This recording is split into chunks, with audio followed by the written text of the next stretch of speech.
हेच ते ठिकाण जिथे गणपती बाप्पाने महाभारत लिहिले, सरस्वती नदी उगम पावली, वेद व्यास यांनी 4 वेद लिहिले आणि पांडव स्वर्गाच्या दिशेने निघून गेले. नमस्कार मंडळी, कसे आहात सगळे? मजेत ना? आणि मजेतच राहा. या वर्षी मी 12 महिन्यात 12 ज्योतिर्लिंग करतोय, ते सुद्धा त्यांच्या सिक्वेन्स प्रमाणे. केदारनाथचे दर्शन करून आम्ही आलो बद्रीनाथला. सगळ्यात पहिलं एक शेअरिंग जीपने आम्ही माना गावला गेलो. ते भारताचं पहिलं गाव. उंच उंच हिमालय, त्यातून वाहणारी अलकनंदा नदी आणि तिच्यामध्ये बसलेलं हे छोटंसं गाव. इथेच गणपती बाप्पाने वेद व्यास यांच्या सोबत महाभारत लिहिलं. वेद व्यास यांनी त्यांच्या गुफेत 4 वेद 18 पुराण सुद्धा इथेच लिहिले. इथूनच जवळ सरस्वती नदीचं उगमस्थान आहे. सोबत हे एक सरस्वतीचं मंदिर सुद्धा इकडे आहे. पांडवांच्या कारकिर्दीतील सगळ्यात शेवटचं बांधकाम म्हणजे भीम पूल, आणि हाच पूल पार करून पांडव स्वर्गाच्या दिशेने निघून गेले. एवढूसा गाव पण एवढा मोठा इतिहास. कसलं भारी आहे ना. निटिंग म्हणजे शिवणकाम पण यांचा कल्चर आणि लाईफ लिव्हिंग. जाड वुलन स्वेटर, जॅकेट, मफलर्स,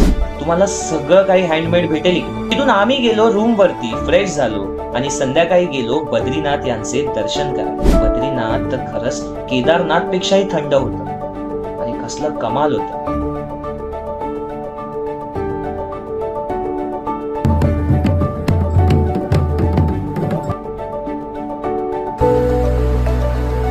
आता पुढील स्थानक Rishikesh. Think, oh me, what next?